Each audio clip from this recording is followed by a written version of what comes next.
Hello साथीभाइ नमस्कार। ल हेर त कोही कोही मान्छे त यस्तो पनि हुँदो रहेछ नि त होइन।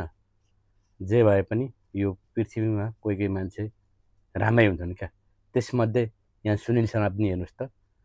सुनिल शर्माले रविको बारेमा खुलेर मजाले भनिरहेका छन्। रवि कहाँ भएको छन् होइन, हो कि होइन?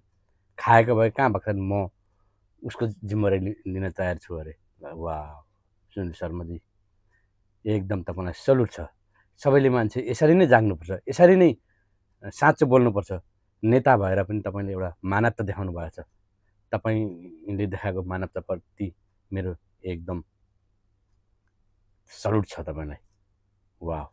ल सुन्नुहोस् है साथी, हो उहाँ सुनिल शर्माले के भनिराख्नुपर्छ। ल उहाँ चाहिँ काङ्ग्रेसको नेता हुनुहुन्छ। रवि लामिछाने भन्ने मान्छे भाग्छ भन्ने तपाईँलाई डर छ भने मलाई बोलाउनुहोस्। म नेपालमा गत 6 वर्षदेखि लगातार रूपमा हाइएस्ट ट्याक्स पेयर, एजुकेसन र हेल्थमा हाइएस्ट ट्याक्स पे गरेको मान्छे हो। म 2टा ल्याप्चे लगाएर रविजी भाग्दैनन् भन्ने जिम्मा लिएर निकाल्दिन तयार छु। कसैले कसैलाई विश्वास गर्नु पर्यो नि त है।